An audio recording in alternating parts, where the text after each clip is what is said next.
आपल्या ज्या मैत्रिणी आहेत ना लेडीज खूप जिद्दी असतात, पण जिद्द कुठे करायची हेच कळत नाही मला. कधी असं होतं की ओवी माझी शाळेमध्ये असते आणि मग तिच्या शाळेमध्ये एखादा इव्हेंट असतो, मग तू पाहिजेच. तू आता सतत बाहेर असतेस तुझ्या कामानिमित्तानं, तर मग तू घरी मुलीला वेळ देणं किंवा ते कसं बॅलन्स करते? त्यावर कंपनी सुरू करणं सोपं आहे, पण ते नाव मार्केटमध्ये टिकवून ठेवणं कठीण आहे. पण मग कधी कधी त्या बायका स्वतःला कमी लेखतात किंवा नाही एक स्टेप उचलत, मोटिवेशन म्हणून काय सांग? आणि मी तर असं म्हणेन की आपलं जे बाळ आहे आपण आपल्या बाळाला असं खूप पॅम्पर करतो. हे मागितलं तर हे मागितलं दे, कधीतरी नाही बोलायची सवय ठेवा. त्याला झालं होतं की आम्ही थायलंडला ट्रिपला होते मी, आणि त्यावेळेस माझा ॲक्सिडेंट झालं होतं. अरे वा. हां, मला खूप जास्त इंजुरी झाली होती माझ्या डोक्यावरती. हल्लीचं जे वातावरण आजूबाजूला चालू आहे ते खूपच वाईट चालू आहे. अतिशय वाईट वातावरण आहे. 2,000ची थाळी दाखवणं ठीक आहे, 5,000ची थाळी दाखवणं, 50,000चं प्रोडक्ट विकणं म्हणजे हे कठीणच आहे ना. करेक्ट. तर फोन करून सांगितले की आम्हाला जमणार नाही, तर आमची ट्रिप कॅन्सल करा असं सांगा मॅडमला. आणि का नाही यायचंय तुम्हाला? की नाही माझं ना असं झालेलं आहे. अगं चल लवकर, सगळी लॉबीमध्ये वाट बघतात. अगं तू बॅग उघडीच ठेवली आहे. अहो तुम्ही कोणते कपडे घालणार आहेत? नाही तुम्ही असेच कपडे घालायचे. नाही तू हेच कपडे घालायचे. मी जपानमध्ये काय केलं, गुगल ट्रान्सलेटरचं वापरलं. काही ठिकाणी नेटवर्कच नसायचा, मग इशारे करायचे. जायचंय बाबा.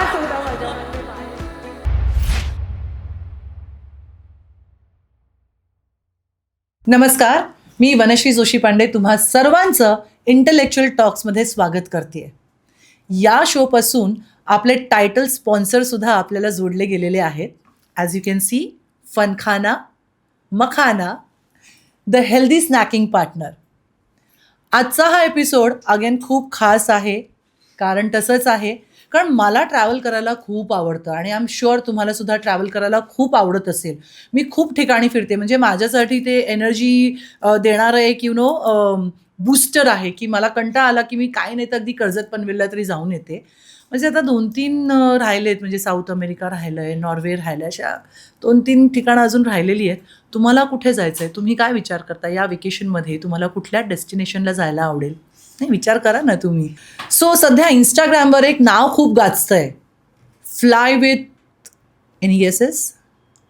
Fly with Ranjita. करेक्ट. आज आपल्याबरोबर या खास पॉडकास्टमध्ये फ्लाय विथ रंजिता आपल्याबरोबर आहे. पण हे फ्लाय विथ रंजिता करण्याआधी रंजिता कशी होती, तिचा प्रवास कसा सुरू केला, या सगळ्यांबद्दल ती आज आपल्याशी मनमोकळेपणाने गप्पा मारणार आहे.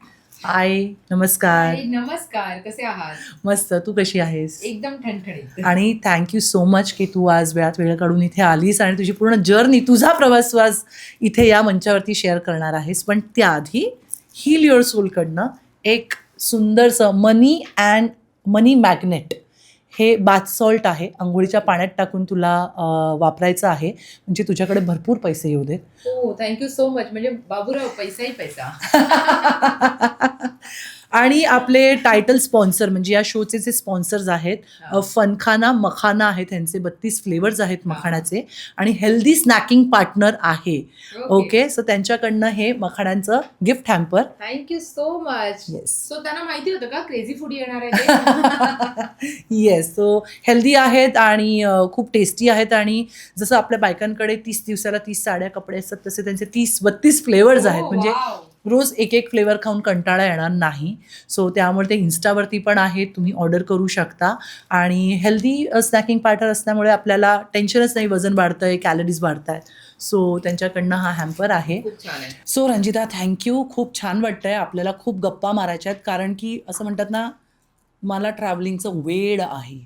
मी खूप फिरली आहे लहानपणापासून. माझ्या बाबांना आईला खूप फिरायची सवय, म्हणजे काश्मीर टू कन्याकुमारी झालेलं आहे. अरे वा. आता जगामध्ये 3-4 जागाच राहिलेल्या आहेत. जसं मी तुला म्हणाले, साऊथ अमेरिका, किंवा मला फ्लॅट सॉल्ट्स बघायचे आहेत बोलिव्हियाचे, त्याच्यानंतर फिनलँडचे अरोरा लाईट्स बघायचे आहेत. ही झाली माझी गोष्ट. पण मला पहिल्यांदा तुला हा प्रश्न विचारायचा आहे की फ्लाय विथ रंजिताच्या आधी रंजिता कुठे फ्लाय करत होती? तिचा प्रवास कसा होता?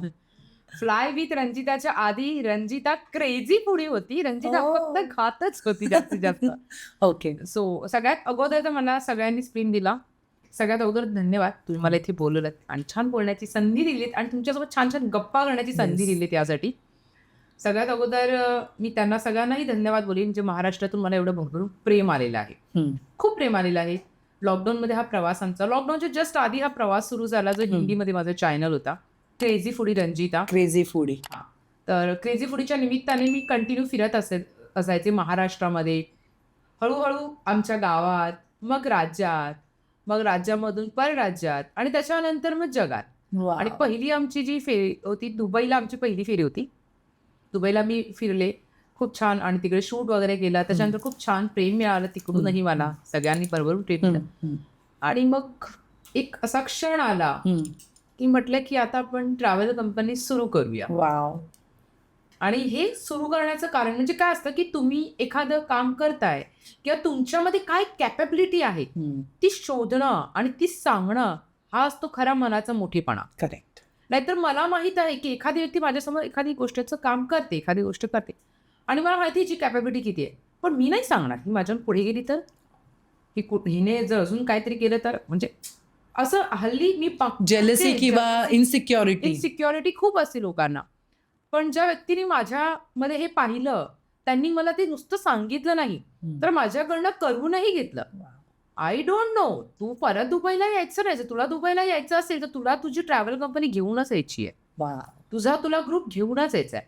तर हे सांगणारे सचिन जोशी आणि श्रेया जोशी हे दाम्पत्य आहे जे पुण्याचे आहेत, पण त्यांचं रेस्टॉरंट आहे दुबईला आणि त्याचंच रेस्टॉरंटचं मी शूट करायला गेले होते. अच्छा. हां, तर त्याच्यासोबत खूप छान आता छान असं फॅमिली बॉन्डिंग झालेलं आहे.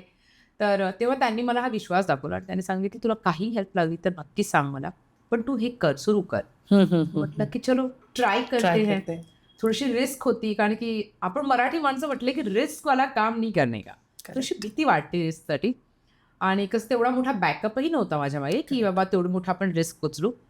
पण म्हटलं चला ट्राय करूया. आपण तर एकटे मी फिरते असं, पण एक असं असतं ना की आपण एकटं फिरणं आणि कुणाला तरी घेऊन फिरणं ह्याच्यामध्ये खूप फरक आहे. म्हणजे एखाद्या ठिकाणी फ्लाईट डिले झाली, हॉटेल चांगलं नाही मिळालं, मला जेवण नाही व्यवस्थित मिळालं तर मी कॉम्प्रोमाइज करू शकते. Because I am a traveller. So मी ते कॉम्प्रोमाइज करू शकतो, मला काही फरक नाही पडणार. ठीक आहे, गेली चल बाबा थोडंसं मनस्ताप होईल, पण मला काही कुणाला ऐकवायचं नाही, मला बोलायचं नाही, काही युअर रिस्पॉन्सिबल. मी रिस्पॉन्सिबल आहे. पण जर मी कुणाला नेते आणि जर त्यांचं काही असं म्हणजे होत आहे तर ती मला सांगतीलच ना, अरे ते जास्त करतात आणि भीती वाटते ना. आणि त्यांना मी नेऊ शकेन का वगैरे, पण त्यांनी मला जो विश्वास दिला की नाही तू करू शकशील, दोघांना नक्की कर, तू ट्राय कर. ठीक आहे सर. पहिली लेडीज ट्रिप मी जे ऑर्गनाईज केली, लॉन्च केली, ती होती लेडीज स्पेशल थायलंड. अच्छा. आणि सगळे मला म्हणे अगं थायलंडला कोण लेडीज स्पेशल नेतं, म्हणजे थायलंडला फक्त जेंट्सच जातात, लेडीज नाही जात, असं नाही. म्हणजे यही तो मुझे चेंज करना है. म्हणजे ये चेंज कर, ऐसा नाही आहे. कोणत्याही देशामध्ये तो पर्टिक्युलर असा नसतो की ते फक्त त्याच लोकांसाठी आहे, हा यांच्यासाठी. तुम्ही तिथे जाऊन काय पाहता हे तुमच्यावरती अवलंबून आहे. करेक्ट. सो थायलंडला मी लेडीज स्पेशल ट्रिप नेली आणि सगळ्यांनी इतकी धमाल केली, फुल मजा केली. आणि तेव्हा तो एक कॉन्सेप्ट चेंज झाला की थायलंड म्हणजे जेंट्स स्पेशल नाही आहे. थायलंड हे एक चांगलं फॅमिली डेस्टिनेशन आहे जे तुमच्या बजेट फ्रेंडली आहे. तुम्हाला एक आउट ऑफ कंट्री जाण्याचा तो फील देतो, तो फीलही देतो. तिकडे नेचर आहे, तिकडे समुद्र आहे, तिकडे प्राणी आहे, तिकडे एव्हरीथिंग आहे आणि तिकडे शॉपिंग पण भरपूर आहे आणि स्वस्त आहे. परफेक्ट. सो अजून काय पाहिजे लेडीजला. करेक्ट. मेन तर सगळ्यात महत्वाचं काय असतं, फिरणं आणि शॉपिंग. या दोन्ही वीक पॉइंट. सो हे बेस्ट डेस्टिनेशन. आणि तिकडनं छान ग्रोथ सुरू झाली. नंतर आपण एक डेस्टिनेशन हे वाढवत गेलो आहोत बस. आणि त्याच्यानंतर त्या मायमाऊलीने मला एवढं प्रेम दिलं, एवढे भरभरून आशीर्वाद दिले आणि ऑफकोर्स माझ्या देवाचा आशीर्वाद आहे, घरच्यांची साथ आहे आणि त्याच्यानंतर मग सगळे तुम्ही पाहतच आहात. करेक्ट. पण लहानपणापासून फ्लायच करते. पण लहानपणापासून, कारण आकाशात जर उंच भरारी घ्यायची असेल तर स्वप्न ही कुठेतरी लहानपणापासून बघतो आपण. बरोबर. सो तुझं बालपण कुठे होतं आणि तेव्हापासून तू ही स्वप्न बाळगली होतीस का की तुला असं काही स्वतःचा बिझनेस सुरू करायचा आहे किंवा कंपनी सुरू करायची आहे? व्यवसाय करायचं असं म्हणतात, एखादा गुण असतो तर आपल्या आई वडिलांकडनंच आपल्याला मिळतो. बरोबर. माझ्या बाबांची अशी सवय होती की ते कधी हार नाही मानायचे. म्हणजे एखाद्या व्यवसायामध्ये जर ते खचले, नुकसान झालं तर काही काळानंतर ते पुन्हा उभे राहायचे. तेवढ्याच याच्याने की नाही मला हे सुरू करायचंय, हे नाही झालं तर मला ते सुरू करायचंय. मी कधी हे स्वप्न पाहिलं नव्हतं, म्हणजे मी कधी हा विचारच केला नव्हता की मी जगभर एवढं फिरेन. मुंबईपर्यंत मी जॉबला यायची. खूप म्हणजे अगदी जन्म तुझा पालघरचा आहे? पालघरचा नाही, माझा जन्म आहे बोईसरचा. ओके. आफ्टर मॅरेज मी पालघरला राहायला लागले. पण बिफोर मॅरेज मी जॉब करायची, तर सकाळी 5:30ला घरातून निघायचं, ते डायरेक्ट 10:30ला घरी रिटर्न यायचं. 3 तासाची जर्नी ट्रेननी. डायरेक्ट माझं मुंबई सेंट्रलला ऑफिस होता. तिकडनं 3 तासाची जायची, 3 तासाची यायची आणि दिवसभर आणि सेल्समध्ये असल्यानंतर दिवसभर फिरणं वगैरे. त्याच्यामुळे मोठी स्वप्नाचा काही विषयच येत नाही मला. माझं हे होतं की बँकिंगमध्ये जायचं, हे करायचं ते करायचं असंच. पण ट्रॅव्हल कंपनी सुरू करायचं वगैरे हे काही नाही. ही सगळी स्वप्न मला माझ्या नवऱ्याने दाखवली. आणि त्याने नुसती स्वप्न दाखवली नाही तर पूर्ण करूनही घेतली. बेसिकली त्याला खाण्याचीही आवड आहे, त्यामुळे मी क्रेझी फूडी रंजिता झाले. नवऱ्यामुळे. त्याला फिरायचीही आवड म्हणजे एका पुरुषामागे स्त्री असते तशी तू एका यशस्वी स्त्रीमागे स्त्रीमागे एक पुरुष आहे. माझे बाबा नाहीयेत, आई नाहीयेत, पण मला आफ्टर मॅरेज मला कधीच कमतरता नाही जाणवली, कधीच नाही. म्हणजे लोकांचं असं असतं ना की की लग्न झालंय नंतर मग आपली सगळी स्वप्न तुटतात, मग काहीच नाही होत. माझं सगळं उलट झालं. माझं आयुष्य बदललं हे माझ्या लग्नानंतर. बघा, आपण जेव्हा लग्न करून एखाद्या फॅमिलीमध्ये जातो तेव्हा असं काही नसतं की ते आपल्याला अगोदरपासून ओळखत असतात किंवा ते प्रेम करू लागतीलच वगैरे. ही देवाणघेवाणच आहे. Correct correct. तुम्ही तुमचं किती देताय त्याच्यावरतून तुम्हाला ते रिटर्नमध्ये मिळणार आहे. करेक्ट. मी त्या सासूला कधी हे नाही दाखवलं की ती माझी सासू आहे किंवा काय ब्ला ब्ला. आज म्हणजे बऱ्याचशा लोकांना असंही नव्हतं माहिती का त्या माझ्या सासू आहेत. आम्ही कुठे फिरायला जातो तर तुझी आई, हा आई. माझ्या दिराला तुझा लहान भाऊ, हा माझा लहान भाऊ. हे असं ते बॉन्डिंग आहे. आणि ते बॉन्डिंग तसंच आपल्याला ठेवण्यासाठी आपल्यालाही बऱ्याच गोष्टी निग्लेक्ट करायच्या असतात. Let it go. ठीक आहे, आपण आपल्या घरामध्ये आपल्या आईबरोबर कधी भांडलो नाही आहोत. खूप भांडतो. नाही, चांगलं भांडण होतं. कोणती मुलगी अशी असेल जी आईबरोबर नाही भांडत, कोणता मुलगा असेल बाबासोबत भांडण होतं ना, तेच तिथेही जाऊन होतं. पण ह्याचा अर्थ हे नाही की आपण त्यांना सोडून लांब जातो ना. करेक्ट. नाही जात. आज आपण ज्यांच्याशी लग्न केले ती त्याची आई आहे. करेक्ट. ती कशी काय जाणार त्याच्यापासून लांब? मग तुम्ही तुमच्यापासून लांब नका करू ना. करेक्ट. ठीक आहे, थोडंसं बोलते ती, 1 दिवस बोलते, 2 दिवस बोलते, तिसऱ्या दिवशी तिला वाटलं अरे काय नाही बोलत आहे, जाऊ दे बा, हिला काय बोलून उपयोगच नाहीये. वाटेल ना कुठेतरी. आणि आमच्या आईला ना म्हणजे अगोदर माझा स्वभाव नाही जमायचा, पण नंतर त्या असं आता नंतर आता तर अशा गर्वाने बोलतात की नाही रंजिता बेस्ट आहे. Very nice, very nice.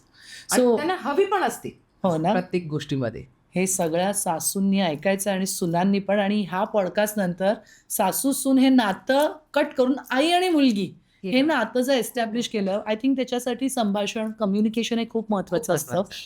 दोघींनी एकमेकींना समजून जर घेतलं तर सासरी मुलगी जाते असं न होता परत ती दुसऱ्या माहेरी जाते असं होईल. आणि सासू सासऱ्यांचा सपोर्ट, नवऱ्याचा सपोर्ट हा खूप महत्वाचा असतो. तर या जर्नीमध्ये नवऱ्याने खूप सपोर्ट केला. म्हणजे जेव्हा फूड ब्लॉगर होतीस तेव्हा सुद्धा त्याचा व्हिडिओची एडिटिंग वगैरे ते स्वतः करायचे. हो. म्हणजे आम्ही जेव्हा सुरुवात केली म्हटलं की चला आता नक्की आपण चॅनल आपला सुरू करायचं आहे, तर मला काय याच्यातलं कळत नाही टेक्निकल. पण माझं एक आहे की ऊपरवाल्याने कॉन्फिडन्स इतना दिया भर के दिया. पण तो थोडा कॅमेरा शाय आहे, त्याच्यामुळे त्यांचं असं व्हायचं की मी कॅमेऱ्याच्या समोर नाही येणार, ते तुला बोलायचं. तू माझ्या समोर उभा आहे ना, मला 100 काय 1000 लोकांच्या मध्ये पण उभा राहून जर काही बोलायचं तर मी बिनधास्त बोलू शकते, त्याचं काही हरकत नाही. तू बोलू शकते, हा मी बोलेल, काही हरकत नाही. ठीक आहे, मग ठीक आहे, मग मी कॅमेऱ्याचं काम मी करेन. मग तो कॅमेरा पकडणार, मी बोलायचं काम करणार, होस्ट आणि दोस्त. मी आता हिंदीमध्ये होता आपला चॅनल हा. अच्छा, हिंदीमध्ये. ओके. नमस्कार दोस्तों, मैं हूं आपकी होस्ट एंड दोस्त क्रेझी फूडी रंजिता. असे तर असं ते त्याला किती भरभरून प्रेम मिळालं लोकांचं जगभरात ना. हो, खूप छान मिळालं होतं. त्याच्याने लॉकडाऊन लागला ना, लॉकडाऊन मध्ये मी हिंदीमध्ये बोलू कुणाशी घरामध्ये. मग तो चॅनल स्विच करून मराठीमध्ये केला आणि मग आपण घरातले व्हिडिओज वगैरे दाखवायला सुरुवात केली. आईंनी सांगितलं आपण रेसिपी दाखवूया, म्हणलं हा ठीक आहे, मग गावच्या रेसिपीज वगैरे अशी करत ती सुरुवात केली छान. आणि त्यांना असं वाटायचं की नाही तू पुढे राहा, तू जाऊ दे, तो कर, तू हे कर, तू ते कर, तू ते कर, असं प्रत्येक गोष्टीमध्ये. ट्रॅव्हल कंपनी पण सुरू करायची होती की मला त्यांनी विचारलं की तुला वाटते तू करू शकशील. हा, आपल्या दोघांचं काहीतरी नाव देऊ. नाही म्हणे, नाव तुझंच पाहिजे. नाव आम्ही असं ठरवलं होतं की माझ्या मुलीवरून किंवा माझी प्रथा आहे म्हणजे जावेची छोटी मुलगी, त्या दोघींचं नाव कंबाईन करून असं काहीतरी नाव ठेवूया. आहे ना, दोन्ही माझ्याच मुली आहेत, मग असं दोघींच्या नावावरून काहीतरी नाव ठेवूया. त्यावेळेस आईंचं असं म्हणणं होतं की नाही, रंजिता नावानेच करायचं. रोहनचंही म्हणणं होतं की नाही, रंजिता नावच ठेवायला पाहिजे. माझी एक मैत्रीण होती, तिने सांगितलं की नाही, नाव तर तुझंच आलं पाहिजे. नाही, आपण नाही तर देवाचं नाव नाही, नाव तर तेराही होण्याचं. असं ठीक आहे, असं कर. म्हणजे देवाचा विषय आहे ना ग तुझ्या, ती आशीर्वाद एवढा भरभर, देवाचं असं काय म्हणणं नाही की माझं नाव ठेव वगैरे, ठीक आहे, पण नाम दिलं.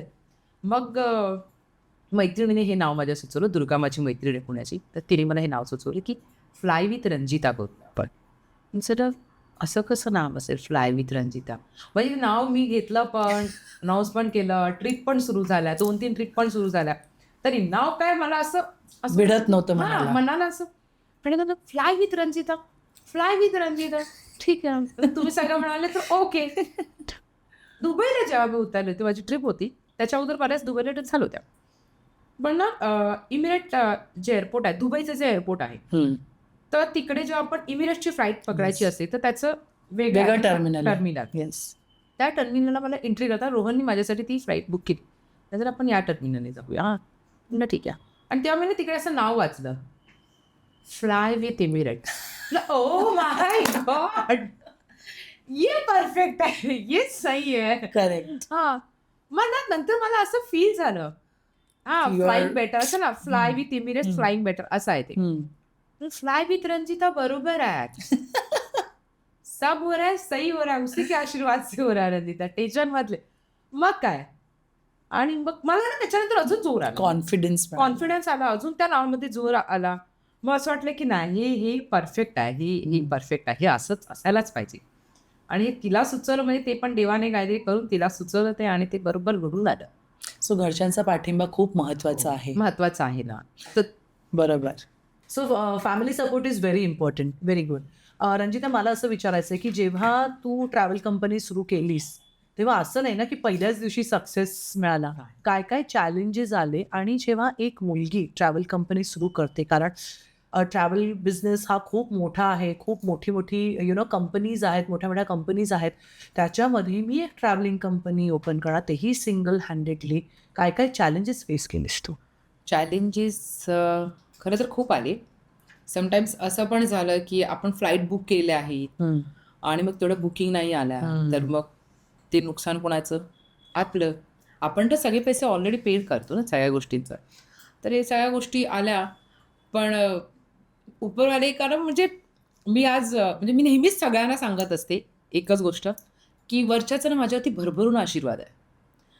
इतकं प्रेम आहे, इतकं त्यांनी मला दिलेलं आहे ना, की ते मला कधीच कुठेच अडकवून ठेवत नाही, कोणत्याच बाबतीमध्ये नाही. जर माझ्याकडे असे आजूबाजूला खूप सारे प्रॉब्लेम्स आलेले आहेत, तर आणि जर मी विचार करते की अरे यार आता हे पण आहे आणि काहीतरी अशी जादू होणार, ते सगळे प्रॉब्लेम्स बाजूला होणार आणि तुला जे हवं आहे ते तुला 100% मिळणार. सकाळी उठून त्याला मी धन्यवाद बोलते, रात्री झोपताना. म्हणजे मी जे आहे आज, जे काही आहे ते माझ्या देवामुळे आहे, घरच्यांच्यामुळे तर आहेच, पण सगळ्यात महत्त्वाचं म्हणजे त्या देवामुळे आहे, समर्थांमुळे. अदरवाईज मी झिरो आहे. आजही मी तुमच्यासमोर बसलेली आहे ती त्याच्यामुळेच आहे. नाहीतर हल्लीचं जे वातावरण आजूबाजूला चालू आहे ते खूपच वाईट चालू आहे, अतिशय वाईट वातावरण आहे. अरे माणूस घरातून निघतो काय आणि तो संध्याकाळी येईल का नाही हे सांगता नाही येत. करेक्ट. लोकांची प्रवृत्ती एवढी बदललेली आहे. आपण काही आत्ता त्या दिवशी घडल्या लोकल ट्रेनमध्ये, काय त्या माणसाने दरवाजा बंद करायला सांगितला म्हणून त्याच्यामध्ये त्याने चाकू बिकू काढला, वार केला. 50 लोक त्या डब्यात होते, कोणी पुढे करू शकलं नाही, जाऊ शकलं नाही. कारण आपण काय आहे ना, आपली स्वतःची काळजी कशी घ्यायची हे आपण नाही शिकलो. आपण सकाळी उठून कामाला जातो, संध्याकाळी कामावरून येतो, पण कुणी हा विचार केला, माझ्यावरती कोणी अचानक वार केला तर मी त्या वाराला कसं प्रत्युत्तर द्यायचे, तो वार मी कसा वाचवू शकेल, हे मी नाही शिकलो ना.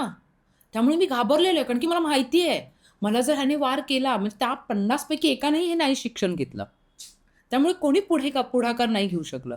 त्या ठिकाणी जर माझं कोणतरी असतं तर मी गेलं असतं ना. बरोबर. तो व्यक्ती माझा नाही आहे जाणारा, त्यामुळे माझ्या जीवाची काळजी आहे. करेक्ट. आणि म्हणतात ना, पूर्वी काय होतं, स्वर्ग और नर्क अभी ऐसा है कि स्वर्ग भी यही है, नर्क भी यही है. करेक्ट तुम जो करोगे वो तुम्हें भोगना है, लेकिन यही पर जो भी है करेक्ट इसके लिए तुम्हारा कर्म अच्छा रखो. आणि मला काय, माझ्या देवाला माहिती आहे की मी काय आहे, मी काय करते.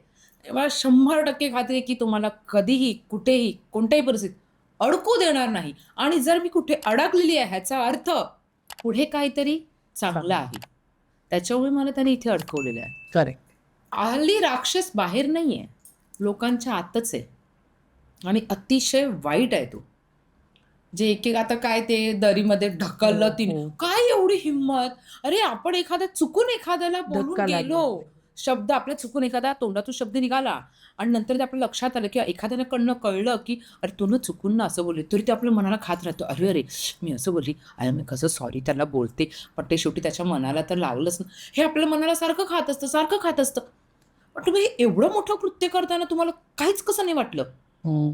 कसं म्हणजे ते बघा ना काय आहे ना, ते कुठे चाललंय जग? भरकटलेली आहे जनरेशन. खूप भरकटलेलं आहे, खूप भरकटलेलं आहे. आणि हल्लीचं जे जेनझी जनरेशन आहे, माझी मुलगी पण आहे याच जनरेशन. करेक्ट खूप भीती वाटते मला. करेक्ट. मी कंटिन्यू बाहेर असते, ट्रिपवरती असते, ती ज्या लोकांमध्ये जाते, आजूबाजूचं तिचं सराउंडिंग कसं आहे, व्यवस्थित आहे का, मुलं कशी आहेत, हे हल्लीच्या आईनं खूप भीती असते. आपल्या आईनं काही भीती नव्हती. पोरगं जाते सकाळी येणारच आहे घरी.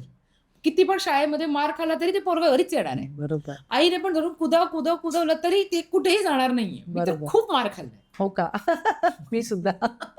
सो रंजिता, मार खाल्ल्यावर आठवलं, कारण आपण लहान असताना आई बाबा जरी नोकरी बरोबर. करत होते हो, तरी हो. लक्ष असायचं, लक्ष असायचं. नातेवाईक असायचे, नेबर्स असायचे. पण मला तुला हे विचारायचं की तू आता सतत बाहेर असतेस तुझ्या कामानिमित्तानं, तर मग तू घरी मुलीला वेळ देणं किंवा ते कसं बॅलन्स करते? म्हणजे घरचे चॅलेंजेस आणि बिझनेसमध्ये जे चॅलेंजेस आहेत ते तू बॅलन्स कसे करतेस? हे यालाच म्हणतात तारेवरची कसरत. या दोन्ही गोष्टींना बॅलन्स करणं. बघा, सगळेजण म्हणतात ट्रॅव्हल कंपनी आहे, खूप साऱ्या ट्रॅव्हल कंपनी आहेत. ट्रॅव्हल कंपनी सुरू करणं सोपं आहे, पण ते नाव मार्केटमध्ये टिकवून ठेवणं कठीण आहे. करेक्ट. तुम्ही इथून खूप थकून भागून जाता, पण तिथे जाऊनही तुम्हाला एंटरटेनमेंट हे ऑन ठेवावं लागतं. तुमच्या चेहऱ्यावरती कुठेही असं कितीही प्रॉब्लेम्स मागे असतील, एखादा हॉटेलचा काही प्रॉब्लेम झाला, लंचचा काही प्रॉब्लेम झालेला आहे, डिनरचा काही इश्यू झाला, तर तुमच्या चेहऱ्यावरती दिसता कामा नये. नेहमी तुमच्या चेहऱ्यावरती स्माईल, तेवढीच तुमच्या बॉडीमध्ये एनर्जी असली पाहिजे. म्हणजे एवढी एनर्जी असली पाहिजे की समोरच्या आवडे ही जर व्यक्ती आपल्यासोबत ट्रॅव्हल करत असताना हिच्यामध्ये एवढी एनर्जी आहे, तर मग ही एनर्जी आपल्यामध्ये केवढी असली पाहिजे. करेक्ट. आणि हेच मूळ कारण आहे की आज माझ्यासोबत सगळे कनेक्ट होत आहेत. आज सगळे आपले जे प्रवासी असतात ते फॅमिली, एक बॉन्डिंग छान तयार होते. आपलं सगळ्यात महत्त्वाचं आहे की बॉन्डिंग. आपली बॉन्डिंग इतकी छान ग्रुपची सगळ्यांची तयार होते की त्यांना असं वाटतं की अरे यार आता परत भेटायला पाहिजे. लास्ट डेला जाताना सगळे म्हणणारच की आपण 2 दिवस वाढवूया का अजून रंजिता, असं. तर मग ह्या गोष्टी येतात. एका ठिकाणी असं झालं होतं की आम्ही थायलंडला ट्रिपला होते मी, आणि त्यावेळेस माझा ॲक्सिडेंट झालं होतं. अरे वा. हां, मला खूप जास्त इंजुरी झाली होती माझ्या डोक्यावरती. आणि ती मी माझ्या गेस्टपर्यंत कळून पण दिली नव्हती. त्या लोकेशनला गेले, ते त्यांचं फिरतायत वगैरे, लगेच मी एक जण कोणी तयार केलं, त्यांना सांगितलं. आणि मला लिटरली समोरचं मी पूर्ण ब्लाइंड झाले होते, मला काही दिसतच नव्हतं. आणि काही क्षणासाठी मनामध्ये असं आलं की तेव्हा असं का झालं, असं काय झालं असेल, मला का असं होतंय ना. मग फटाफट तिकडनं दुसरी बोट रेडी केली, आम्ही हॉस्पिटलला गेलो. त्यांनी सांगितलं 24 तास हॉस्पिटलाइज राहावं लागेल. त्यांनी ICUमध्ये डायरेक्ट ॲडमिट केलं. म्हणजे लगेच फटाफट प्रथम उपचार तिकडे थायलंडला सुरू झाले. कुणालाच सांगितलं नव्हतं. मी घरी फोन करून सांगितलं ना यासाठी, कारण की घरचे लगेच टेन्शनमध्ये येतात आणि पॅनिक होतात. बघा, सांगणं गरजेचं आहे, करेक्ट. कारण की तिकडे काय सिच्युएशन असेल त्यांना माहिती नाही. पण त्यांना जास्त काळजी वाटली तर कधी कधी आपण असं होतं की एवढं असताना आपण एवढं घरी सांगणार, ते अर्धे घाबरतात. अरे बापरे. आणि लांब आमच्या- असल्यावर जास्तच लांब टेन्शन. असतात. आणि आमच्या आईनं थोडं जास्तच घाबरतात. म्हणजे त्यांना असं पण त्यांना धक्का लागला, अरे बापरे, असं होतं. मग आपल्याला पण भीती वाटते ना, काय सांगायचं काय नाही. मी काय कुणाला सांगितलं नाही, काही नाही. नंतर तिकडचे जे गाईड होते त्यांनीच डायरेक्ट रोहनला फोन वगैरे केला आणि सांगितलं की असं झालं. रोहन घाबरलं की आणि रोहनची ट्रिप चालू होती सिंगापूरला. आता रोहनचं असं झालं की तोही इकडे येऊ शकत नाही, नाहीतर तो बोलला, म्हणजे तो बोलत होता की मी तिकडे अरेंज करतो कोणाला तरी आणि मी तिकडे येतो थायलंडला तुझ्यासोबत, तिकडे हॉस्पिटलाइज आहे वगैरे. मी सर नको येऊस, होईल व्यवस्थित. आणि कारण की मी 3 तास कंटिन्यू झोपेतूनच होती, त्याने इंजेक्शन दिलं त्याच्यामुळे, म्हणून मला काही माहितीच नव्हतं. त्याचं बोलणं माझं 3 तासानंतर झालं होतं. तोपर्यंत त्याला टेन्शन की हिचं अरे एवढं हॉस्पिटलाइज झालं तर मी फ्लाईट बघतो, त्याने फ्लाईट वगैरे बुकिंग करून सगळं त्याचं झालं का मी तिकडनं तिकडे येतो वगैरे असा. मग नंतर जेव्हा तो एअरपोर्टला तिकडे पोहोचला तेव्हा मला फोन केला त्याने की काय झालं वगैरे. मी सांगितलं नको येऊस तू, इथे सगळं व्यवस्थित आहे, काही काळजी करू नकोस, ठीक आहे, आणि होणार सगळं. हे बघ, फटका लागला, मार लागला तरी मला गॅरंटी आहे की आम्हाला परत घरी घेऊन जाणार. तुलाही विश्वास असला पाहिजे ना, मला जेवढा विश्वास आहे. काही का अगं पण असं कसं, तू कसं देणार, म्हणजे नको काळजी करू, सगळं होणार. गेस्टपैकी कुणालाच माहिती नव्हतं की काय झाले आणि काय नाही झाले ते. मी जेव्हा संध्याकाळी एका रेस्टॉरंटला मी जेवायला एकत्र भेटलो तेव्हा त्यांनी मला विचारलं काय झालं, तेव्हा त्यांना गाईड करणं थोडं काही जणांना कळलं होतं थोडं की असं असं झालं. पण नंतर संध्याकाळी एवढी त्यांच्यासोबत मजा केली ना की ते म्हणणार अरे कोण म्हणणार तू ॲडमिट होती 4 तास ICU मध्ये जाऊन आलीस ते. हे खूप महत्त्वाचं आहे. कधी असं होतं की ओवी माझी शाळेमध्ये असते आणि मग तिच्या शाळेमध्ये एखादा इव्हेंट असतो, मम्मा तू पाहिजेच. मग ते मम्माचं मन असं असं खळबळ खळबळ चालू, ते मम्माच्या मनामध्ये पोटामध्ये अरे अरे की माझ्या लेकीचा शाळेमध्ये इव्हेंट आहे आणि मला जाता नाही येते, घरामध्ये लग्न आहे, मला अटेंड नाही करता येते. नाही तर माझं असं होतं की मला प्रत्येक कार्यक्रम अटेंड करायचा असायचो. कुणाचं लग्न, गणपती बाप्पा, म्हणजे हे ते सण बिण सगळ्यामध्ये मला करायचं असायचं. लास्ट 2 इयर्समध्ये मी सण नाही बघितलेत, मी घर नाही बघितलंय, म्हणजे फ्रेंड सर्कल्स नाही बघितलेले आहेत. म्हणजे 2 वर्षे पूर्ण फ्लाय विथ रंजिताला दिली आहे, पूर्ण. म्हणजे प्रत्येक ट्रिपला मी सोबत असायचे. म्हणजे असं व्हायचं की एखाद्या ट्रिपला आहे, व्हिएतनामला आहे, 2-2.5 तास ते मागे आहे, तिकडनं मी डायरेक्ट थायलंडला जॉईन करते, तिकडे मी डायरेक्ट दुसऱ्या लोकेशनला जाते. म्हणजे मी कंटिन्यू ट्रिपवरती आहे. मग एअरपोर्टवरती झोपा काढायचे, पण तिकडे जाऊन एवढा फ्रेश की असं अरे मी तर मस्त आराम बिराम करून आली आहे. नाही मी एकदम फ्रेश आहे. बरोबर. मेहनत करावी लागते. मेहनत खूप आहे. 2 वर्ष दिलीस 2 वर्ष दिली आणि जी मेहनत करतेस त्यामुळे आज आपण इथे गप्पा सुद्धा मारतो. आणि कितीतरी बायका स्वप्न फक्त उराशी बाळगतात की मला हे करायचंय ते करायचंय, घरच्या जबाबदाऱ्या असतील, सासू सासरे मुलं. पण कुठेतरी तुला काय वाटतं की प्रत्येक स्त्रीमध्ये एक स्वप्न असतं, स्त्री पुरुष दोघंही, ओके. प्रत्येकामध्ये असतं. पण मग कधी कधी त्या बायका स्वतःला कमी लेखतात किंवा नाही एक स्टेप उचलत, तर अशा बायकांना एनकरेज करण्यासाठी तू काय त्यांना मोटिवेशन म्हणून काय सांग? बघा, म्हणतात ना सिल्वर स्पून लेके आते सब. मी नाही असं काही आले होते, ठीक आहे. आणि मी तर असं म्हणेन की आपलं जे बाळ आहे, आपण आपल्या बाळाला असं खूप पॅम्पर करतो, हे मागितलं तर हे मागितलं दे. कधीतरी नाही बोलायची सवय ठेवा त्याला. त्याला नोचा अर्थ कळेल, नेक्स्ट अपॉर्च्युनिटी, म्हणजे मम्माला परत कशा पद्धतीने मस्का लावायचा. नाही तर त्याला हे कळणारच नाही की मम्माला मस्का कसा लावायचा आहे. नाही ऐकायची पण त्याने सवय ठेवणं गरजेचं आहे. किंवा मम्माने नाही तर बाबाकडे जायचंय, बाबाने नाही सांगितलं तर आजीकडे जायचंय. ह्याचा अर्थ काय की जेव्हा तू बाहेर जाणार, त्या एखाद्या कंपनीमध्ये नाही सांगितलंय तर दुसऱ्या कंपनीमध्ये ट्राय करेल, दुसरीमध्ये नाही झालं तिसरीकडे ट्राय करेल. एखादी गोष्ट नाही आपल्याला जमली आहे करता, काहीतरी दुसरा त्याचा पर्याय शोधेल, तिकडनं ट्राय करेल. तिसरा पर्याय शोधेल, तिकडनं ट्राय कर. आणि तुम्हाला सांगते, महिला ना खूप जिद्दी असतात. आपल्या ज्या मैत्रिणी आहेत ना लेडीज, खूप जिद्दी असतात, पण जिद्द कुठे करायची हेच कळत नाही मला. आपण जिद्द कुठे करतोय, मेरे को तो ये ब्रँड खरीदना ही है, खरीदना बस. मला या ब्रँडचं घ्यायचंच आहे, हिने हे घेतलं तर मला हे करायचंच आहे, हिने हे केलं मला हे करायचं, मला हा बदलाच घ्यायचा आहे. अरे ही जिद्द करण्यापेक्षा मला हे काम करूनच दाखवायचंय. मला लाख घरातले नाही बोलतायत, पण मी त्यामधून पण कसा मार्ग काढू आणि माझं नाव करू.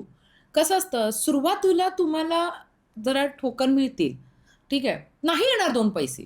मीही युट्यूबवरती जेव्हा काम केलं, मला 1.5 वर्ष 1 रुपया नाही आला. 1 रुपया नाही, 1.5-2 वर्ष आम्ही फुकटच काम केलं युट्यूबवरती. स्वतःचेच खिशातले पैसे टाकून करायचो, सगळीकडे स्वतःचे, रेस्टॉरंटला स्वतःच्या खिशातले, फिरायला जाते स्वतःच्या खिशात. पण स्वतःच्या खिशामधले टाकून टाकून नंतर मला लोकांनी ओळखलं ना, नंतर मला ओळख मिळाली. करेक्ट. आधी तुम्हाला काहीतरी द्यावं लागतं, काहीतरी द्यावं लागतं. आणि आता तर इतका सोपा मार्ग निघाला, ते इंस्टाग्राम, युट्यूब खूप इझी झाले आता. करेक्ट. मी जेव्हा सुरुवात केली तेव्हा जरा तरी कठीण होतं, म्हणजे तेवढे सबस्क्रायबर पाहिजेतच, तेवढे मिनिट्स पाहिजेतच, असं तर आता काहीच नाहीये, खूप इझी झालंय. आता तो ऑटो एडिटेड आलंय, ऑटो व्हिडिओ पण एडिटिंग, ऑटो, म्हणजे सगळं काही ऑटो होते. येस. माझ्या नवऱ्याला तर रात्रभर मेहनत करायला, म्हणजे आम्ही दिवसभर जे शूट केलंय ते रात्री एडिट करणार, पहाटे 4 वाजता मग ते सगळं पुन्हा कम्प्लीट करून 7 वाजता झोपणार, एडिटिंग वगैरे कम्प्लीट करून, आणि दुसऱ्या दिवशी 9 वाजता एपिसोड आपला अपलोड होणार. आणि ते रोज सकाळी 9 वाजताचं होतं ना. बरोबर. म्हणजे मी जे दिवसभर करते ते रात्री एडिट होऊन मग सकाळी 4 वाजता ते करून 6 मेहनत वाजता खूप बिचारा आहे. झोपणार आणि मग ते 7-9 वाजता सगळ्यांना दिसणार. करेक्ट. ही आम्ही कन्सिस्टन्सी ठेवली. Consistency is must. करेक्ट. कोणत्याही कामामध्ये तुम्ही काम कोणतेही करा, पण कन्सिस्टन्सी ठेवली तर त्याचा रिझल्ट येणार. आणि सगळ्यात महत्त्वाचं म्हणजे ते कन्सिस्टन्सी ठेवत असताना त्या ते काम करत असताना चांगलंच करा. हां, चांगला हेतूने करा. हे पण खूप महत्त्वाचं आहे. ठीक आहे. करेक्ट. असं म्हणजे आपण जे काही काम करतो त्याच्याने एखाद्याचं नुकसान होऊ नये किंवा एखाद्याच्या मनाला फसवणूक धक्का लागू नये, होणार. फसवणूक होऊ नये, हे प्लीज लक्षात ठेवा. कारण की जर तुम्ही एखाद्याची फसवणूक करताय तर कुठेतरी ते तुमच्या ह्याला येणार मार्गाला. करेक्ट. हे विसरू नका. करेक्ट. इव्हन ट्रॅव्हल कंपनी पण सुरू करत असताना मला बरेच जण फोन करून सांगतात, अरे इथे एवढाच आहे. म्हणजे हे तर मला खूप चॅलेंजेस आले. असते. मी पुढचा प्रश्न हो. तोच विचारणार होते की कम्पेअर करतो आपण, कम्पेअर करतात ना. पण मग तेव्हा कसं लाख रंजितावर प्रेम करतात पण हा. कंपॅरिझन केल्याशिवाय कोण नाही ज्या येणार आहे. पैसे की बात आती है. पे कंपॅरिझन होगा. आणि मला असं व्हायचं की अरे 2,000ची थाळी दाखवणार ठीक आहे, 5,000ची थाळी दाखवणार, 50,000चं प्रोडक्ट विकणं म्हणजे हे कठीणच आहे ना. करेक्ट. एखादी व्यक्ती माझ्या कंपनीसाठी जर 50-60 हजार रुपये देतोय तर मी त्याला त्याचा ₹1,00,000 एक्सपिरियन्स दिला पाहिजे, हे मला असं मनाला वाटत असतं. मग ते कसं टॅकल करतेस तू? तेच सगळ्यात मोठं हे असतं की म्हणजे आम्ही जेव्हा कोणती ट्रिप लॉन्च करतो तर त्याचा पूर्ण अभ्यास करतो. मी स्वतः तिकडे जाऊन येते, सगळं बघून येते. म्हणजे आमचं एक असं आहे ना की मला आम्ही एखाद्या रेस्टॉरंटला पण गेलोय ग्रुपला घेऊन आणि जर तिकडची मला एखादी भाजी पण नाही आवडली ना तर ते मी रेस्टॉरंट चेंज करते. ते मला लाख म्हटले की पुढच्याच मी अजून चांगलं करून देतो. पुढच्याच मी थोडी असणार आहे. जर माझं जर ग्रुप, माझा टीम लिडर एखादा आला तिकडे, टूर मॅनेजर आला आणि जर तो तिकडे आहे, तो नाही बोलू शकणार. त्यावेळेस मी थोडी असणार आहे बघायला की तू काय भाजी सर्व केली आहे. त्याच्यापेक्षा रेस्टॉरंटच चेंज करूया आणि तेव्हाच ताकीद देऊन ठेवा, मला जेवणाच्या बाबतीमध्ये कॉम्प्रोमाइज नाही चालणार. प्रत्येक गोष्ट म्हणजे ते अगदी साईट सीन असो, त्यांची शॉपिंग असो, त्यांना कुठे छान शॉपिंग करता येईल, त्यांना स्वस्तात कुठे काय मिळेल, त्यांना ब्रँडेड चांगलं अजून कुठे काय मिळेल, त्यांचा टाइम कसा वाचेल, या गोष्टी प्रॉपर आम्ही सगळ्या गोष्टी व्यवस्थित प्लॅनिंग अभ्यास करून मग तू टूर लॉन्च करतेस. हो. मला सगळेजण म्हणतात, अरे इकडची ट्रिप पण चालू कर, इकडची पण ट्रिप चालू कर, हे पण नवीन डेस्टिनेशन ऍड करायला मी तर तिकडे जाऊ देत पहिलं. असं म्हणजे माझं हे पर्सनल मत आहे की पहिलं आम्ही जाऊन येतो, बघतो. कारण की त्याच्याने मला थोडीशी अजून आयडिया येते की नाही ह्याच्यामध्ये काय चेंजेस करता येतील. ट्रॅव्हल कंपन्या खूप आहेत आणि म्हणजे तिकडनं काहीतरी आपल्याला सगळ्या गोष्टी मिळाल्या आहेत, त्या इकडनं ग्रुप घेऊन पाठवलं, पण तुला थोडी माहिती तिकडे काय त्यांना फेस सहन करावं लागणार आहे ते गेस्टला नाही कळणार जोपर्यंत तू ते क्लायमेट सहन नाही करणार. जून महिन्यामध्ये जर दुबईला मी ट्रिप नेते तर तिकडचं किती ऊन आहे हे मी सहन केल्याशिवाय मला कळणार नाही की माझ्या गेस्टला किती चटका लागणार आहे. तर हा चटका मी सहन केलेला आहे.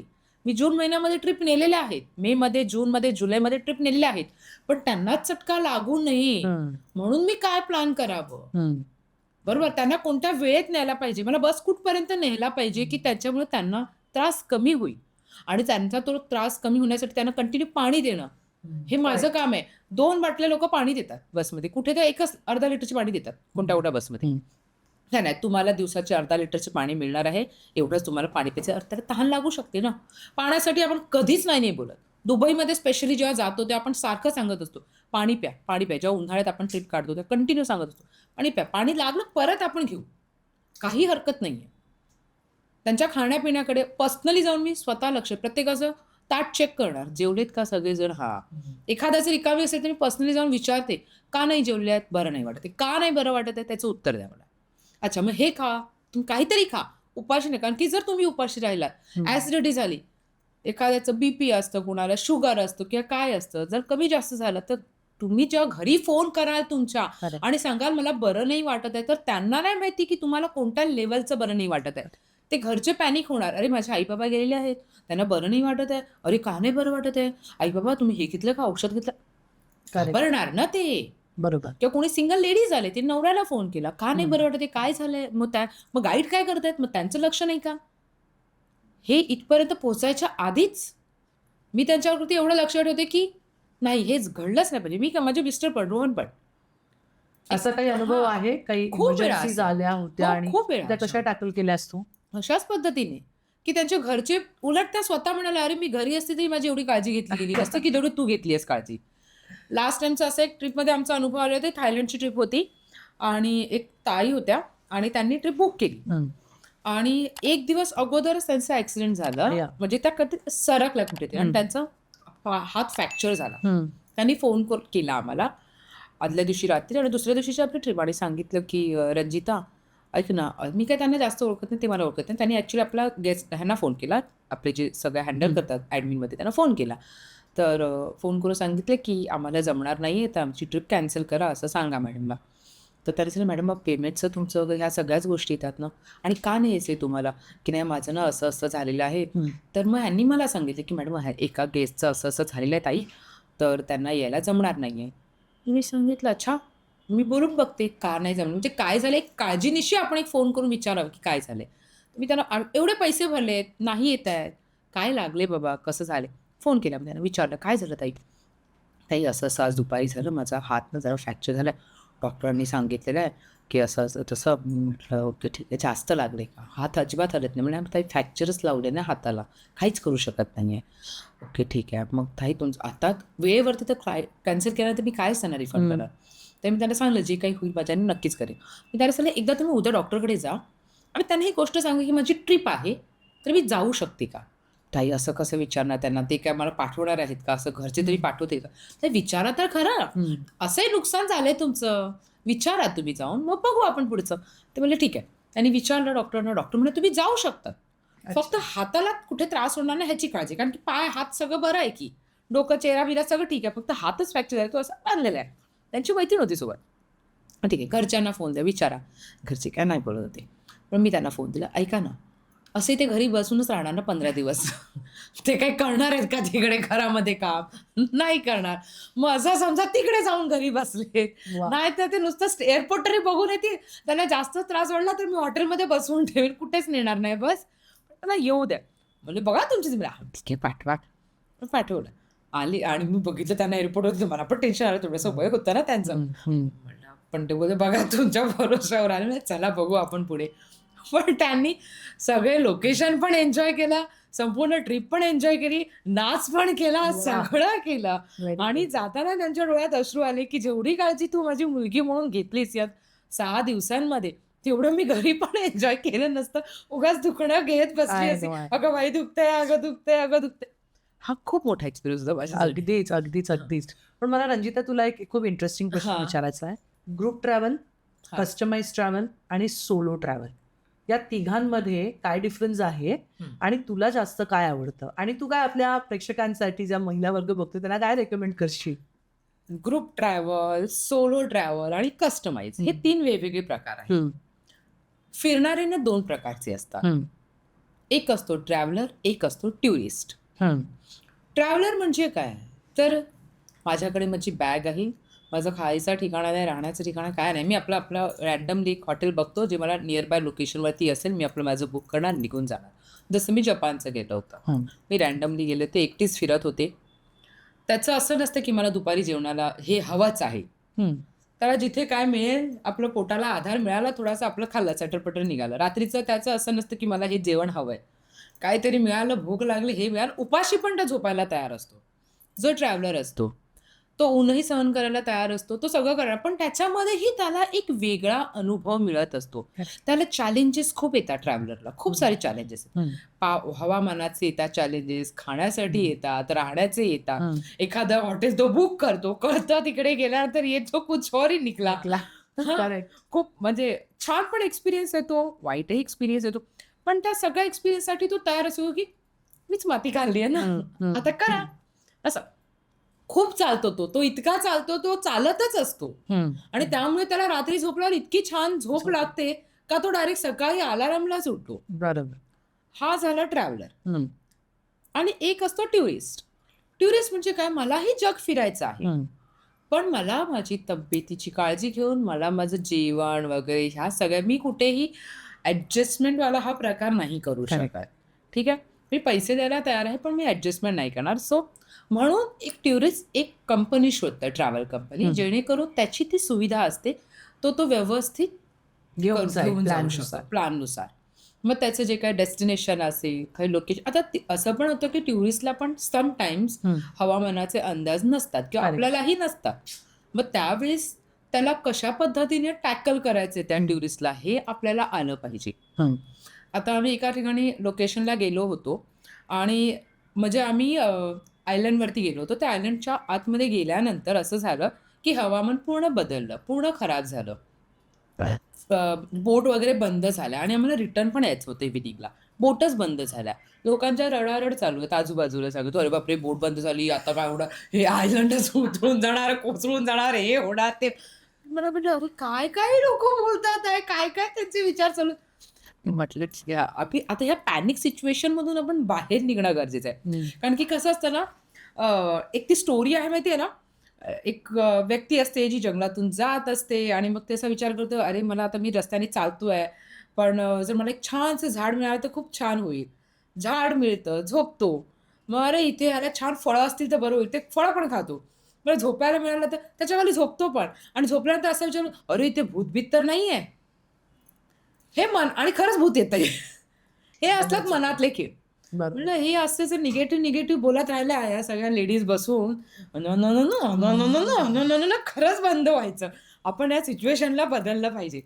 मी काय केली, ज्या रेस्टॉरंटला तिकडे थांबले होते, हे होता तर शार्क तिकडे थांबलं होतं, तिकडे मी त्यांना पैसे दिले आणि त्याला सांगितलं की तुझ्याकडे साऊंड आहे, तुझा हा आहे, गाणी लाव, छान हिंदी गाणी लाव. रोल झालं तू हिंदी, तू जरा डीजेवर बस, मी बाकीच्यांना बसवते. हां, रोहन डीजेवरती बसलाय रोहन, आणि मी त्यांना सगळ्यांना घेतलं आणि फुल गाण्याचा आवाज, म्हणजे कोणाला कोणाचा आवाजच जायला नको. आवाजच कोणाला जात नाही. मग आता ही एकटीच नाचते, मी नाचल्यानंतर मग दुसरी आली, मग तिसरी आली, मग चौथी आली, मग असं करून तो जवळजवळ आम्ही 50 जण नाचतोय. आम्हाला बघून आजूबाजूच्या शाळेचे जेवढे होते ते सगळे तिकडे आले. जवळजवळ 500 लोक तिकडे उभे राहून नाचतायत. वाव. आणि हे आपलं बाहेर चालू आहे वातावरण, पाऊस, हवा, सगळं सगळं सगळं चालू. जवळजवळ 2-2.5 तास 3 तास आम्ही नाचतच होतो सगळेजण. फुल फायदा म्हणायचा का की ग्रुप टूर हा मध्ये फायदा. गेल्यावर तुम्हाला एक सपोर्ट सिस्टम पण सपोर्ट असते. सिस्टम चांगली मिळते. करेक्ट. फुल धमाल करून नाचते भिजते सगळं व्यवस्थित झाल्यानंतर गाईड आली, चला सगळं चालू झालंय, निघायचंय. बरोबर.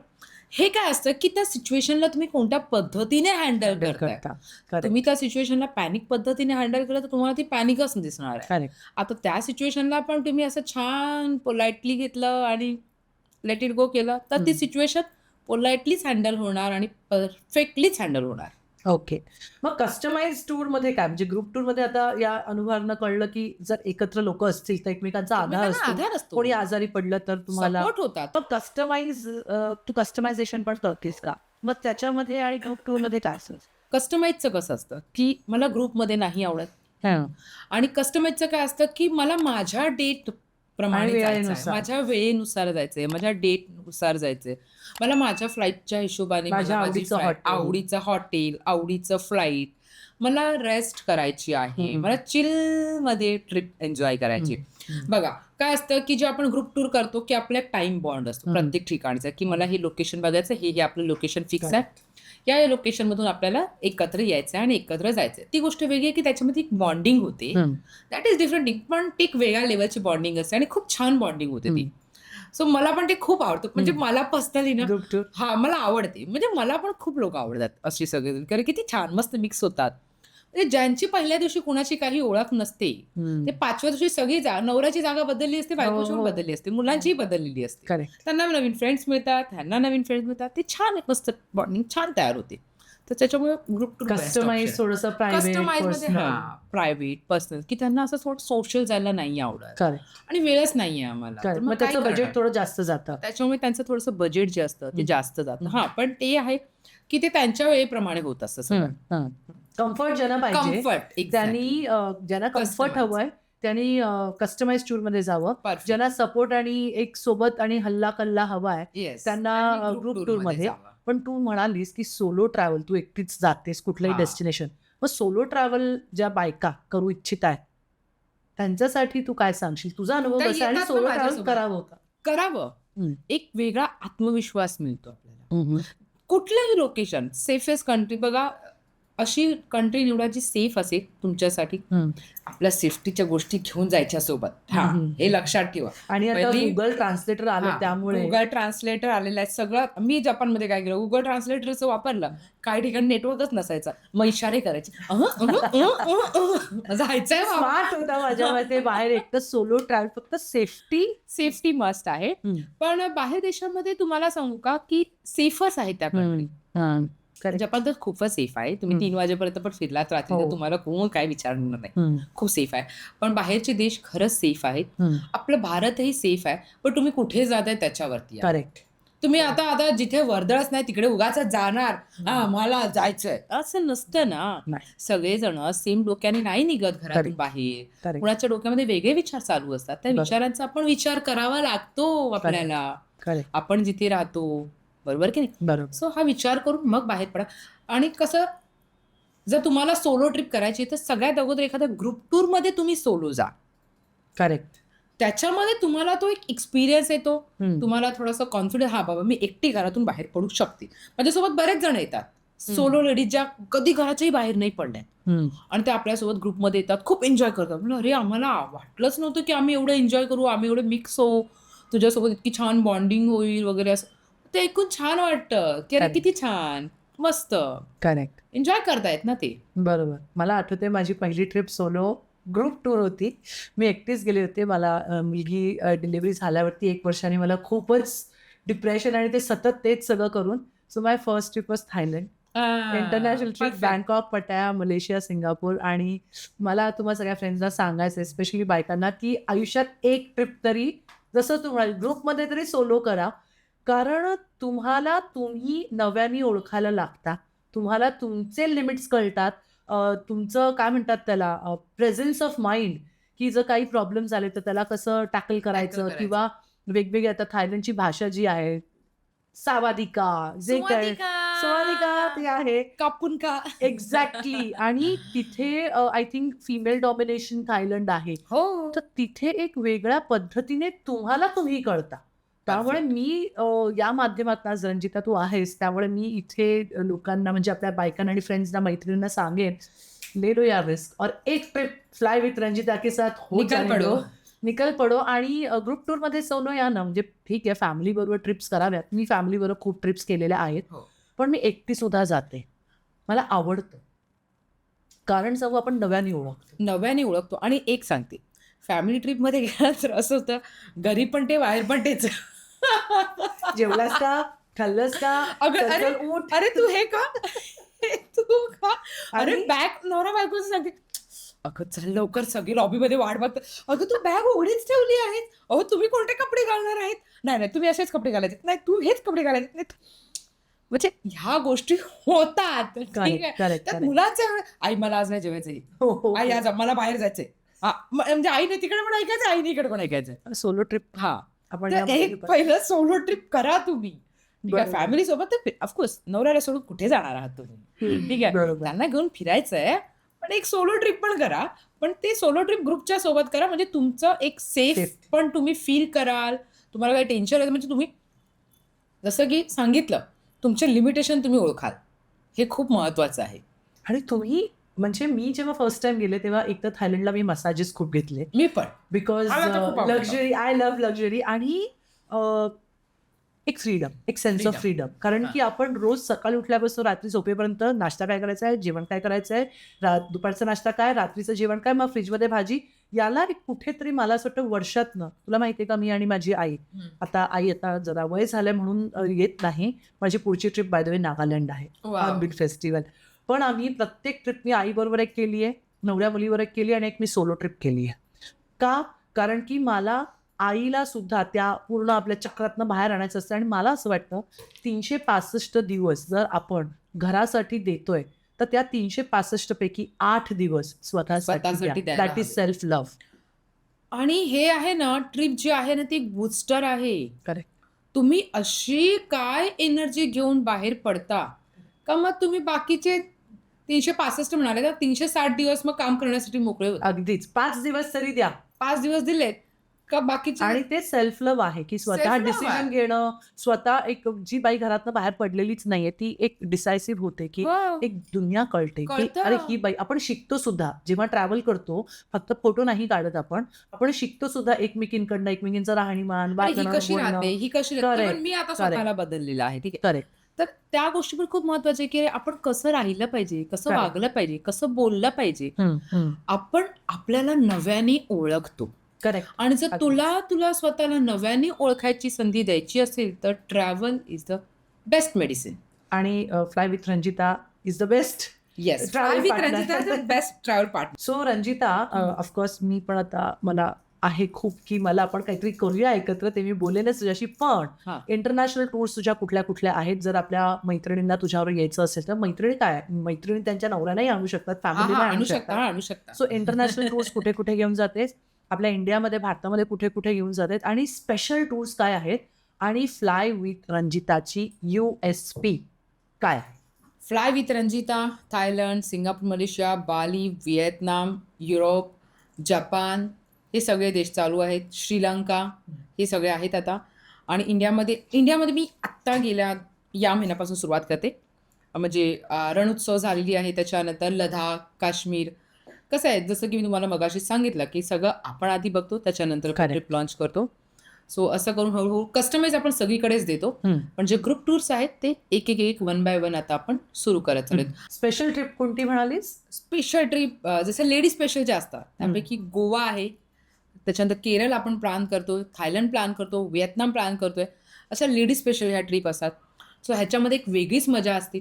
त्यामध्ये दरवर्षीची आमची फिक्स गोवा असते. गोवा असं काय नाही, मला असं वाटतं की आपल्या ट्रिपमध्ये आलेले बरेच जण ऑलरेडी गोव्याला जाऊन आलेले असतात. हो. पण तरीही त्यांना फक्त एन्जॉय करण्यासाठी ट्रिपमध्ये यायचं असतं. कारण की ती आम्ही जी ट्रिप प्लॅन करतो ना, ती फक्त गोवा फिरायचं म्हणून प्लॅन नाही करत.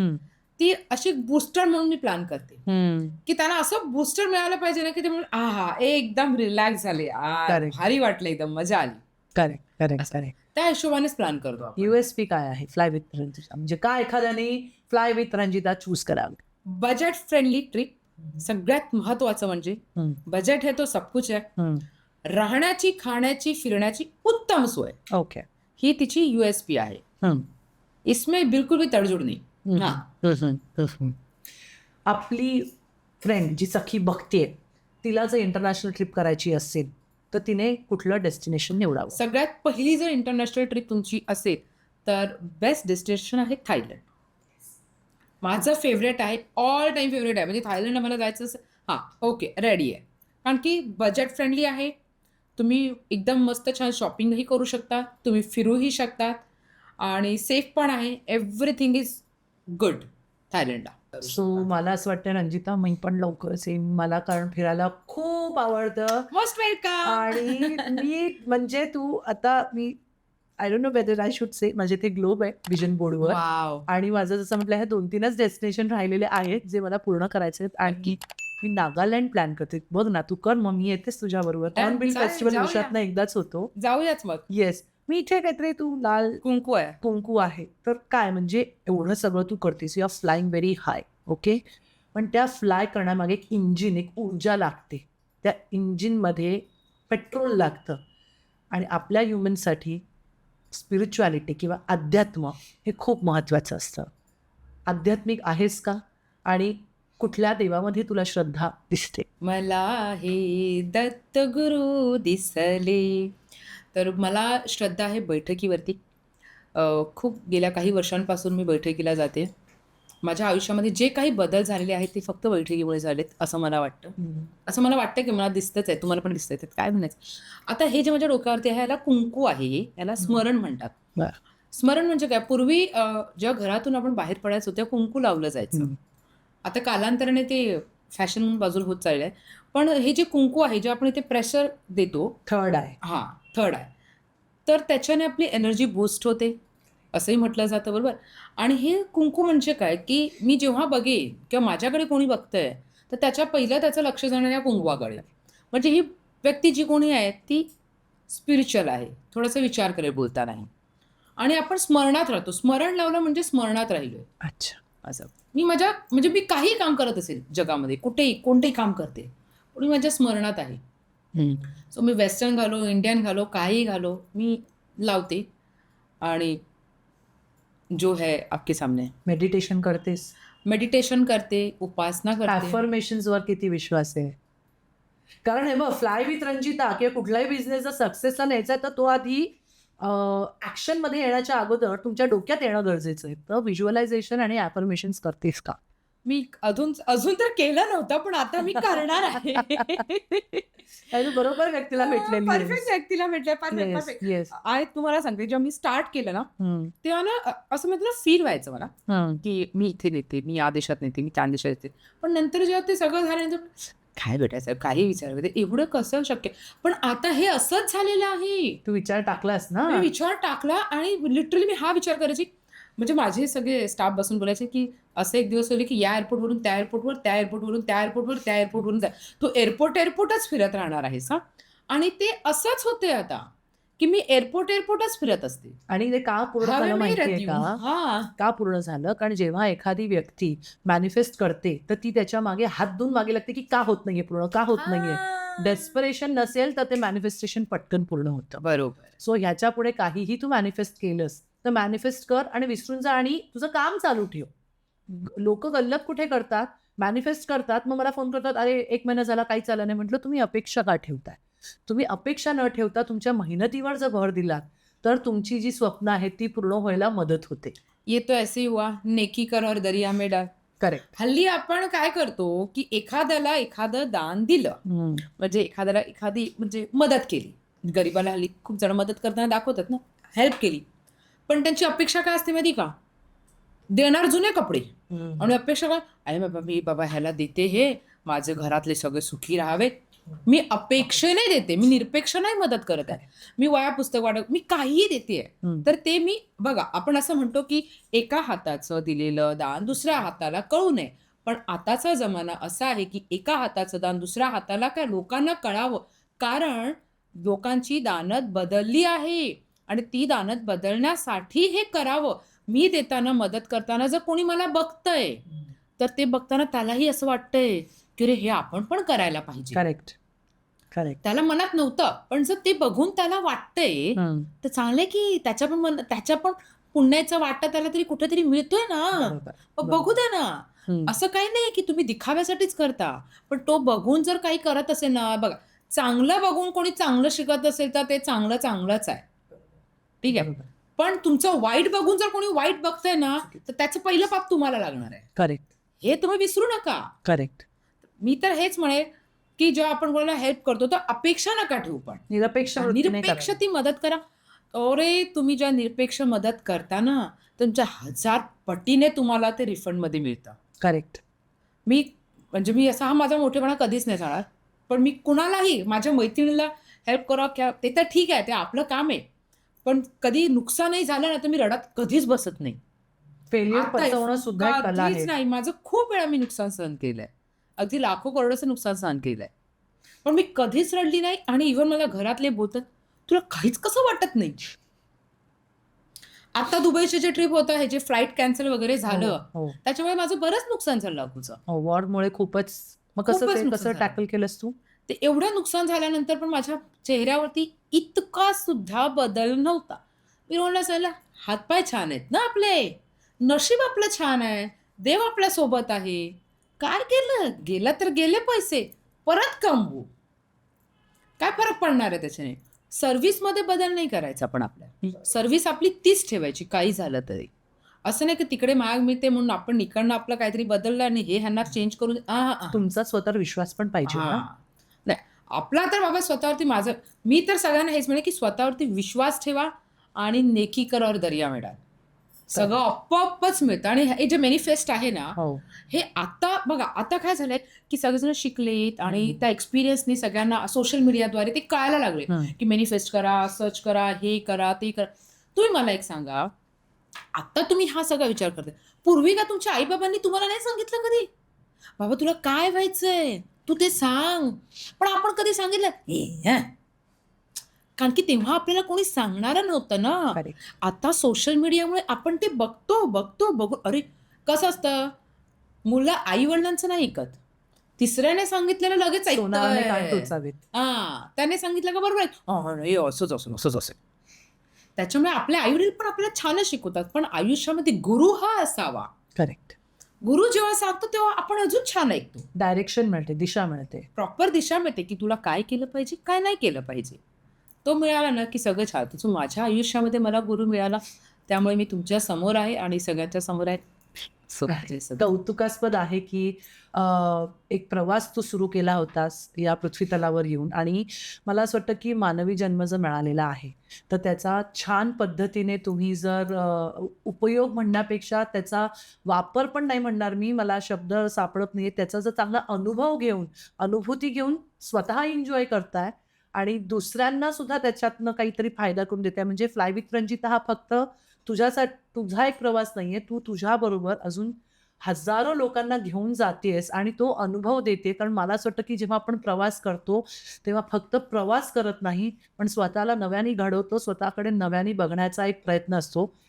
एक प्रश्न जाता जाता विचारायचा आहे, प्रत्येक टूरला निघताना, घरातनं बाहेर पडताना स्वतःला काय सांगतेस? तुझ्या आशीर्वादाने जाते, तूच रिटर्न घेऊन यायचेस मला, आणि मी ज्या आनंदात जाते त्या आनंदाने तू घेऊन यायचं मला. ह्याची जिम्मेदारी तुझी. हे मी देवाला रोज सांगते. ओके. कुठेही जा, ट्रिपला जा, कुठेही जा, पण सांगून त्याला जाते. ओके. कारण की अख्खं जग घडवणारा तो आहे.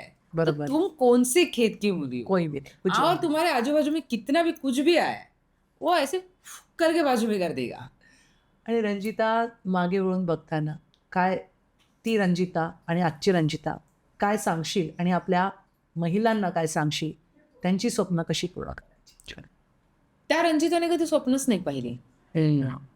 होती, पण परिस्थिती अशी होती की ते करणं शक्य नव्हतं. बरं ना, घरामध्ये ती परिस्थिती माझी तशी नव्हती की मी एवढी मोठी स्वप्न बघेन. ठीक आहे, त्याच्यामुळे स्वप्नाचा कधी विचारच केला नव्हता.